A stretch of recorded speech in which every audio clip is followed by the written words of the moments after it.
আসসালামু আলাইকুম। আমি আসছি একটি আদর্শ গ্রামে, যেটা মুজিববর্ষ আদর্শ গ্রাম বলে ভূমিহীন বাস্তুহারা যারা তাদের জন্য করা হয়েছে।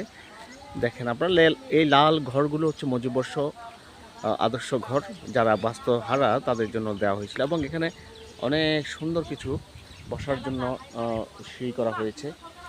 সিঁড়িগুলো আপনারা দেখছেন, একদম পাহাড়ের মধ্যে, পাহাড়ের কোল ঘেঁষে এই আদর্শ গ্রামটি করা হয়েছে, আদর্শ বাড়িগুলো করা হয়েছে।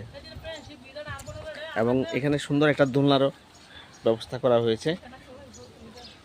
এই দোলনা এবং এই বাড়িগুলোতে অনেকেই থাকে এবং অনেক বাস্তুহারা মানুষজন এখানে। একটু বলবে আপু, কথা কত কত পরিবার আছে এখানে? 85 পরিবার আছে এখানে। এটা কে দিয়েছে, কত সালে হয়েছে? এটা দিয়েছে বলে আমি কিন্তু জানি না এইভাবে, কিন্তু আমি আসছি এখানে আছে 7 মাস। এটা হচ্ছে আমার দাদি শাশুড়ি দিয়েছে কে, মানে দিয়েছে শেখ মুজিবুর রহমানের, শেখ মুজিবের মেয়ে শেখ হাসিনা প্রধানমন্ত্রী ওইটা দিয়েছিল 2000 ইয়াতে 21 নাকি 20 দিয়েছিল বলে এই ঘরটা, কিন্তু আমি জানি না কোন সালে এটা দেওয়াতে। এখন তো একটা পট পরিবর্তন হয়েছে এখন। হ্যাঁ, অনেক পরিবর্তন হয়েছে, অনেক অনেক মানুষ খাইতে পারতেছে না ঘর ভাড়া দেওয়ার জন্য। কিন্তু মাননীয় প্রধানমন্ত্রী যখন দিয়েছিল এই ঘরটা, কিন্তু মানুষ সব কিছু করতে পারছে।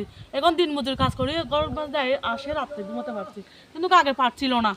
আগে পারছে ঘর ভাড়া দিতে হইতো, কারেন্ট বিল, গ্যাস বিল, অনেক কিছু দিতে হইতো না। এখন তো ওইটা দিতে হইতো না। এখন তো নিজের সারাদিন দিন মজুর কাজ করে তো অন্তপক্ষে রাত্রে আসে ঘুমাইতেও পারে।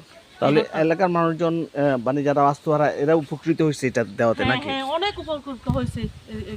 এখন তো 5 আগস্টের পরে তো উনি নাই দেশে। না না না না, উনি নাই, কিন্তু এই ঘরের জন্য অনেক কিছু করছিল। এইখানে যে ইয়াটা আছে, সভাপতিটা আছে, ওই কিন্তু অনেক মামলা খাইছে এই ঘরের জন্য, কিন্তু ও এখনো হাল ছাড়ে নাই, কিন্তু এখনো আছে মানুষের পাশে এই লোকটা। তাহলে আপনারা কি শেখ হাসিনা এই জিনিসটা দেওয়াতে আপনারা কি ওনার প্রতি কেমন, আপনাদের অনুভূতি কেমন?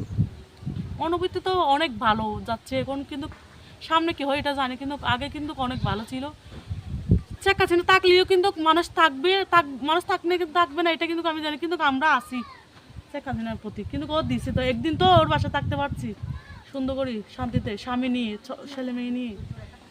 ভালো তো আপনাদের শেখ হাসিনার প্রতি কিরকম, মানে ভালোবাসা নাকি ওনার প্রতি বিদ্বেষ কিরকম?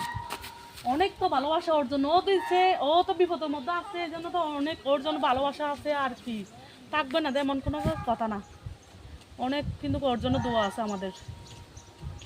আরো মানুষ থেকে নিয়ে ওটা দেখুন, আরো মানুষ থেকে